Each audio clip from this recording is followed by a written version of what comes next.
Talkopolis, the social media TV network for your city. Hi guys, Kane Harrison here. Welcome to Nashville's Best, where we showcase the very best in Nashville local business.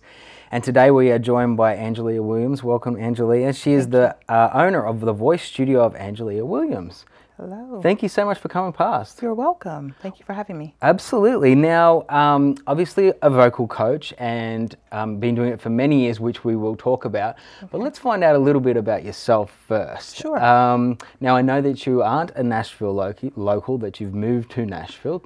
Right. I am originally from Milwaukee, Wisconsin. My family and I moved here about 3 years ago, and we love it. Yeah. My husband and I used to visit Nashville because my in-laws moved here first, and we kind of fell in love with it and the culture, and of course the music culture kind of gripped us, definitely me, and that's why we ended up relocating here. Fantastic. Now we'll talk about your relocation and things like that, but let's talk about your vocal coaching, I guess, because you've been doing it for a long time and you were doing it prior to moving here. Let's talk about how you transitioned into teaching. Definitely. Well, I've been singing all my life, and it's kind of just grown up with me. I started touring at 14, 15 years old, and I decided to go to, and then when you start having children, of course, your life kind of changes. So in my 20s, I needed to look towards something that was a little more beneficial financially so that I can support a family or help to support a family. So I decided to go to college. I went to the University of Wisconsin-Milwaukee and received my bachelor's in music with a concentration in voice.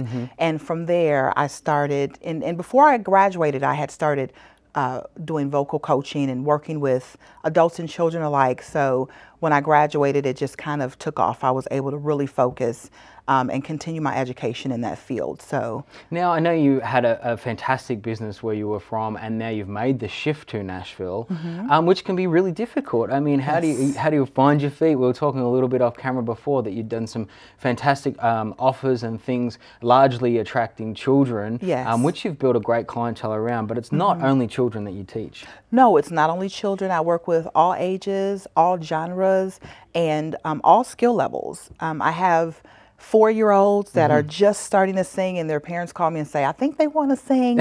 And we start them and see, where it goes. And then I have professional singers also that have been singing all their life too. They just decided for whatever the reason that they needed some coaching, or they decided, for whatever the reason, need to switch coaches. Sure. So I work with all different, I have a very diverse studio. Now, I know you just mentioned switching coaches, and of course for the people at home, whether you want to be a fantastic guitar player or a football player or a tennis player or get a good golf swing, vocals are exactly the same. You need to practice, you need to be constantly learning how to look after your voice. What are some of the techniques that perhaps make you special as a teacher? Well, I am very big on not screaming when you sing and knowing how to use your body, because one thing about a voice lesson or learning to use the voice, it's different than a piano lesson or a clarinet lesson where you're actually physically touching an instrument. I can't tell you to go over and hit a C because your voice is your instrument. So I really focus on learning how to physiologically be in tune with your body when you're singing, how not to scream, how to sing with your lower body. Just like a boxer, when a boxer is boxing, he's using his lower body. That's where all of his strength and power come from.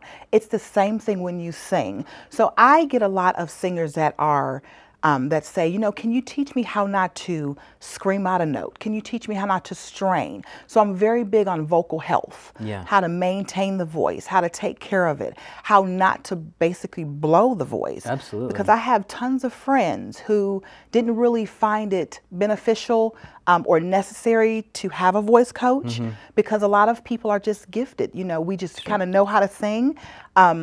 But what happens is they come to me down the road and say, I wish I would have listened because now I've developed nodules or now I've developed polyps. And I have a couple very good friends who have had surgery because of it. So I'm really keen on vocal health, and that's what I kind of try to focus on.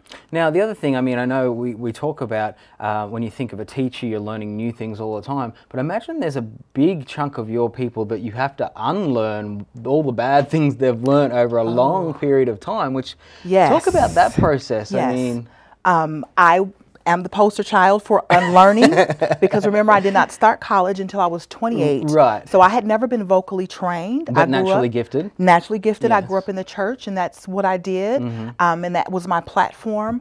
Well, when I started college, I had to unlearn all of these things. So I think I have a very high level of compassion and patience for my older students that come in and have been singing incorrectly for years, because it's almost like training yourself to learn the wrong words of a song, and you keep singing the wrong words of a song even though you know those are the wrong words. You have to completely kind of rewire yourself to do it properly. So I get a lot of that, and I think it's because when a person first starts with me, I tell them right off the bat, you know, I have been through this process. When you come in for your first lesson, I make an initial assessment, and a lot of times with my adult students, it's a million things wrong versus my little students, my children, it may be a few things that we need to fix. Sure. So I think I just have a level of compassion because I've been there. Well, I think that we touched on two things that I want to carry over. Of course, this will be a two-part interview with Angelia, who we so much love having here. But I think, one, you've walked a mile in their shoes because you've done it. The second thing is you're a mum, so I think you know how to communicate with, first of all, vulnerabilities, which can come with an adult as well, having to stand there and then say, sing. But more importantly, with the kids that are coming through. And I want to talk more about that in depth when we come back on Nashville's Best.